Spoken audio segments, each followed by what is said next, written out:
Welcome back to city news. ప్రభుత్వ వైద్యశాలలో గర్భిణీలకు సరైన వైద్య సేవలు అందించాలని కోరుతూ తెనాలిలో వినూత్న నిరసన చేపట్టారు. మహాత్మా గాంధీ ఆశయాలను భావితరాలకు అందించాలన్న లక్ష్యంతో గాంధీ దేశం సోషల్ వెల్ఫేర్ ట్రస్ట్ ఆధ్వర్యంలో ప్రతి నెల 30వ తేదీన దండయాత్ర పేరుతో నిర్వహించే వివిధ కార్యక్రమాలలో భాగంగా తెనాలిలో నిరసన కార్యక్రమం చేపట్టారు. ఇందులో భాగంగా ప్రభుత్వ వైద్యశాలలో గర్భిణీ స్త్రీలకు సరైన వైద్య సదుపాయం కల్పించాలని కోరుతూ గాంధీ వేషధారణలతో పట్టణంలో పాదయాత్ర చేపట్టి అనంతరం సబ్ కలెక్టర్ కార్యాలయంలో సబ్ కలెక్టర్కు వినతి పత్రం అందజేశారు.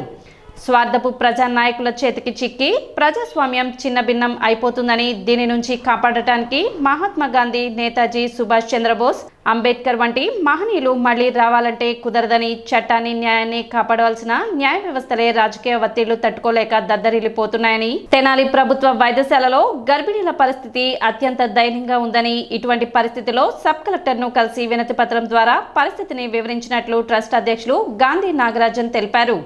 కార్యక్రమంలో కార్తీ నాగరాజన్, శివరంజని, భారతి, జనని, చంద్ర, మాధవి, కీర్తి, యశ్వంత్, భావన తదితరులు పాల్గొన్నారు. ప్రతి నెల ఈరోజు 30వ తారీఖు, అలా ప్రతి నెల 30వ తారీఖు 1948లో మహాత్మా గాంధీ గారిని అతి దారుణంగా గాడ్సే చేసిన హత్య ఈరోజు భారతదేశం అంతా ఆ తేదీని గుర్తుంచుకునే విధంగా, రేపటి తరాలకి గాంధీ గారు చేసిన త్యాగాలని అందరికీ వచ్చేసి ఉపయోగపడే విధంగా, అలాంటి లక్షణాలతో సత్యాగ్రహ రీతిలో బ్రతికితే దేశం కోసం, చస్తే దేశం కోసమని, నేను గాంధీ నాలో అంబేద్కర్గా దండియాత్ర 2 అనే పేరుతో వివిధ రూపాలతో నేను విజయవాడలో ఎన్నో పోరాటాలు చేస్తున్నాను. అహ్మదాబాద్ కానీ ఢిల్లీ కానీ వెళ్ళి పోరాటాలు చేస్తున్నాను. స్కూల్ పిల్లల్ని కలుసుకొని ప్రసంగించడం ఎన్నో చేస్తున్నాను. కానీ అట్లాగా తెనాలిలో ఫస్ట్ పోరాటం ఇదే. తెనాలిలో మాత్రమే కాదు, భారతదేశం అంతా లోపం ఉంది. దీనిలో తెనాలిలో చాలా లోపం ఉంది. అసలు పల్లెటూరులో ఇంకా ఘోరాతి ఘోరంగా ఉంది వైద్య సదుపాయం. ఫ్రీ అది ఇస్తాను ఇది ఇస్తాను అంటున్నారు. వైద్యాన్ని ఇవ్వండి, ఉపాధిని ఇవ్వండి, విద్యని ఇవ్వండి, ఉపాధిని ఇవ్వండి, చట్ట రక్షణ ఇవ్వండి, దీన్ని వదిలిపెట్టి ఇస్తానంటున్నారు. స్వార్థపు రాజకీయ నాయకుల చేత చిక్కి ప్రజాస్వామ్యం చిన్నాభిన్నం అయిపోతుంది. దీని నుంచి కాపాడడానికి మళ్ళీ మహాత్మా గాంధీ గారు పుట్టి రావాలంటే అయ్యే పని కాదు. మరి నేతాజీ సుభాష్ చంద్రబోస్ రావాలంటే అయ్యే పని కాదు. అంబేద్కర్ గారు రావాలంటే అయ్యే పని కాదు. చట్టాన్ని, న్యాయాన్ని, ధర్మాన్ని కాపాడాల్సిన న్యాయస్థానాలే దద్దరిల్లిపోతుంది రాజకీయ ఒత్తిళ్ళకి తట్టుకోలేక. ఇలాంటి పరిస్థితుల్లో ప్రజలు ఎంటర్టైన్మెంట్లోనే జీవితాన్ని గడిపేస్తున్నారు, సీరియలు, సినిమాలని. కానీ ఇబ్బందులు వచ్చినప్పుడు వాళ్ళ బాధలు వాళ్లే పడుతున్నారు. పక్కన వాళ్ళు ఎవ్వరు వినిపించుకోవట్లేదు, కనబడట్లేదు. అందుకే అంటున్నా, వందే మాత్రం ఎక్కడికి వెళ్తుంది ఈ తరమని. నవరసాల నటులు నందమూరి గ్రంథావిష్కరణ మహోత్సవం నిర్వహించారు. కొత్తపేటలోని కాకతీయ కోఆపరేటివ్ సొసైటీ ఆవరణలో జరిగిన ఈ కార్యక్రమానికి మాజీ మంత్రి, టీడీపీ సీనియర్ నాయకులు ఆలపాటి రాజేంద్ర ప్రసాద్ ముఖ్య అతిథిగా పాల్గొన్నారు. విశ్రాంత ఆంధ్ర భాషోపన్యాసకులు పాలడుగు ఆనందయ్య సభా పరిచయం చేయగా, సభకు సాంఘిక సంక్షేమ గురుకులాల విశ్రాంత ప్రిన్సిపల్ జి రాజశేఖర్ అధ్యక్షత వహించారు.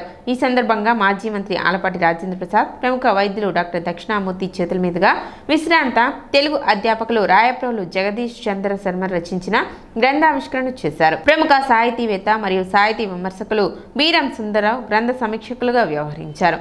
ఈ సందర్భంగా ఆలపాటి రాజేంద్ర ప్రసాద్ మాట్లాడుతూ, బడుగు బలహీన వర్గాలకు సంక్షేమ పథకాలు అందించిన ఘనత ఎన్టీఆర్కు దక్కుతుందన్నారు. సినీ రాజకీయ రంగాలలో ఎనలేని ఖ్యాతి గడించిన ఆయన తెలుగు ప్రజల వైభవాలను ప్రపంచానికి చాటారని చెప్పారు. కార్యక్రమంలో తహసీల్దార్ గోపాలకృష్ణ, సొసైటీ అధ్యక్షులు డిఎల్ కాంతారావు తదితరులు పాల్గొన్నారు.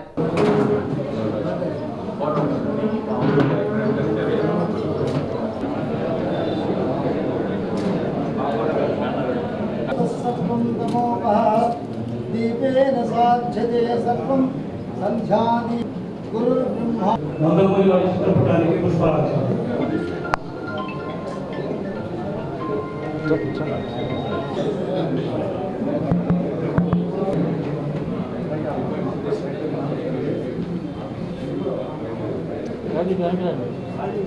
శర్మ గారు కోరిక, ఈ శతక రచన ఎన్టీ రామారావు గురించి బాల్యం నుంచి ఆయన కోరికను కూడా 6వ అంకంలో చాలా స్పష్టంగా ఎంతమంది చదువుతారో తెలియదు కానీ ఆయన ఆనందపడటానికి రాసుకున్నటువంటి శతకాన్ని మనకు అంకితం చేయడం అనేది చాలా సంతోషం. దీనికి చక్కటి సుగంధాన్ని ఇచ్చినటువంటి పెద్దలు బేరం సుందరరావు గారికి నా హృదయపూర్వకమైనటువంటి ధన్యవాదాలు. నటుడిగా, సామాజికంగా, రాజకీయంగా సమాజాన్ని తట్టి లేపినటువంటి మహాత్ముల్లో ఒక మహాత్ముడిగా నేను భావిస్తాను. మన భారతదేశ చరిత్ర చూస్తే బుద్ధుడి యొక్క సూక్తులు మాత్రం మనం చదువుతూ ఉంటాం తప్పితే చూసుకుంటాం. కానీ ఈ సమాజం గాంధీ గారిని చూస్తుంది. గాంధీ గారు శాంతి సందేశాన్ని ఇచ్చినటువంటి మహానుభావుడు. ఆ సేవ సర్వీస్ కాన్సెప్ట్లో కానీ పీస్ అనే దీంట్లో కానీ వీళ్ళిద్దరి గురించే మనకు కనపడే వాస్తవం. మన భారతదేశంలో మూడో వ్యక్తి ఎవరయ్యా అంటే స్వర్గీయ నందమూరి తారక రామారావు అని చెప్పుకోవాల్సినటువంటి అవసరం. అంటే వరల్డ్ బ్యాంక్ రిపోర్ట్ ఒకటి చూస్తే 2020 లేదా 2000 రిపోర్ట్ ఒకటి చూస్తే నాకు అమ్మంటే అన్నగారు 1983లోనే కూడు, గుడ్డ, నీడ అనే 3 పదాలకి అంటే ఈ సమాజంలో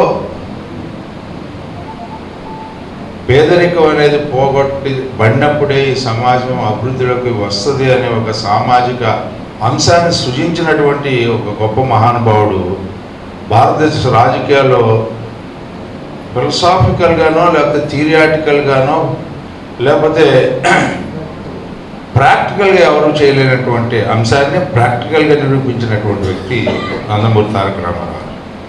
నాకు ఏ ఇజమో తెలియదు, నాకు తెలిసిందల్లా హ్యూమనిజం అని చెప్పినటువంటి ఒక మహానుభావుడు ఎన్టీ రామారావు. ఏమి చేయబోతున్నాడు, ఎట్లా చేయబోతున్నాడు, ఏ రకమైనటువంటి ప్రస్థానానికి నాంది పలకపోతా ఉన్నాడు ఒక మహోన్నతమైనటువంటి వ్యక్తి అనే దానికి ఆనాడు ఎన్నికల ముందు తెలుగుదేశం పార్టీ ఆవిర్భించిన తర్వాత చెప్పినటువంటి ఆ మాటని మనం గమనించినట్లయితే అన్న మాట నిలబెట్టుకున్న ధీరోదత్తుడు ఎన్టీ రామారావు. తెలుగువారు, తమిళవారు, కన్నడవారు, మలయాళం తెలుగు వాళ్ళు అనేవాళ్ళు ఉన్నారని తెలియదు. ఉత్తరాది రామారావు గారు వచ్చేదాకా మన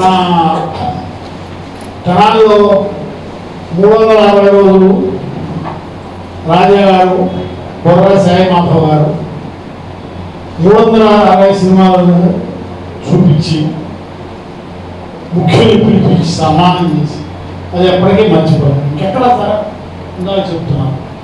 రేడియో ప్రొడక్షన్స్ పెద్ద సంస్థ, వెయ్యప్పన్న ఆయన ఏమంటాడు, సెట్లో సంస్కృతిగా ఉండాలి. అలా మాట్లాడితే నేను ఊరుకోను, మీరు మానండి లేదా నేను వెళ్ళి బయట కూర్చుంటా. సినిమాకి యజమాని ఎవరో నిర్మాత లక్షలు పెట్టి ఖర్చు పెట్టి రిపోర్ట్ వచ్చింది. ఆ రోజుల్లో 1 లక్షలే. యజమాని రాగానే ఈ దేశం ఉంచుకుంటు ఈ నుంచుంటే అన్నం ఉంచుకుంటాం, అంత గౌరవించేవాడు.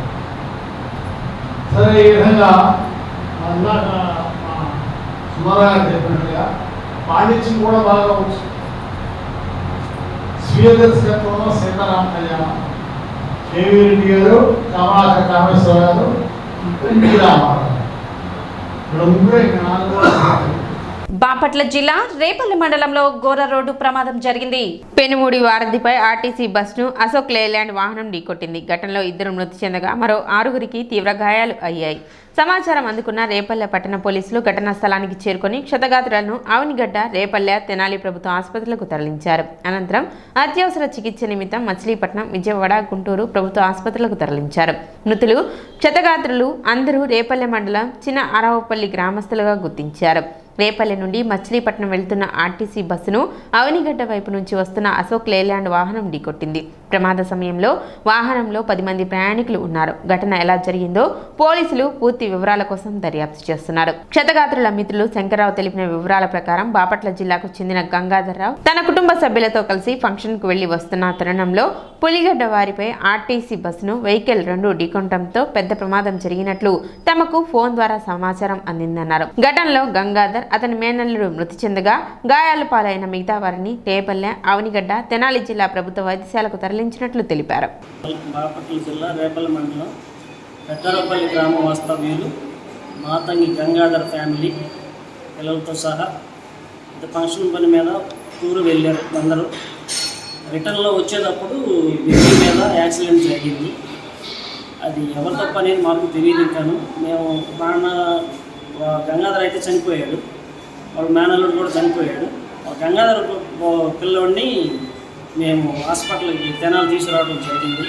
మాకు ఫోన్ల ద్వారా ఫ్రెండ్తో ఫోన్ చేస్తే ఫోన్ల ద్వారా తెలిసి మేము హాస్పిటల్ కడకు వచ్చి బాబుని అర్జెంటుగా వాళ్ళ కండిషన్ చూడకుండా ముందు పిల్లల్ని తీసుకొచ్చాం. వాళ్ళు ఇంటికి నేను పోయిందని తెలిసింది. ఇలా తీసుకొచ్చి బాబుని తీసుకొచ్చి తెనాల్లో ట్రీట్మెంట్ చేపిస్తే తీసుకొచ్చాం. Bus Machilipatnam to Chirala bus, ఈ అశోక లైలాండ్ ట్రాలీ బండి వ్యాన్ జరిగింది. 2 గుద్దుకున్నాయి. జరిగిందనేది తెలియదు. పెనుమూడి రేపల్లె టు పులిగడ్డ వారధి పైన జరిగింది. బస్సు రేపల్లె నుండి చీరాల నుంచి రేపల్లె వచ్చి రేపల్లె నుండి బందర్ వైపు వెళ్తుంది, మచిలీపట్నం వైపు. వీళ్ళు బందర్ నుంచి రిటర్న్ రేపల్లె వస్తున్నారు. ఈ మార్గ మధ్యలో బ్రిడ్జి మీద వారధి మీద జరిగింది. కృష్ణా జిల్లా బాపట్ల జిల్లా సరిహద్దులో బ్రిడ్జి మీద జరిగింది.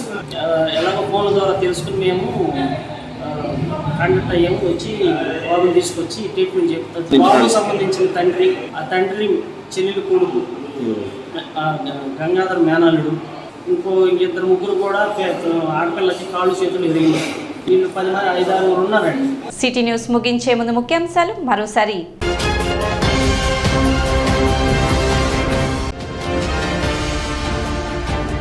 పట్టభద్రుల ఓట్ల నమోదు ప్రక్రియ ప్రారంభమైన నేపథ్యంలో అధికారులను కలిసిన మాజీ మంత్రి ఆలపాటి రాజేంద్ర ప్రసాద్.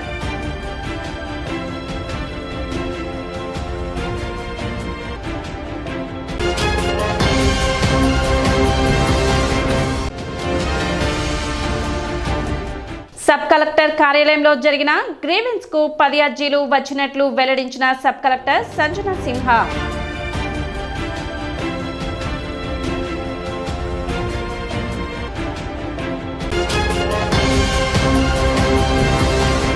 సిటీ న్యూస్ ఇంతటితో సమాప్తం. నమస్కారం.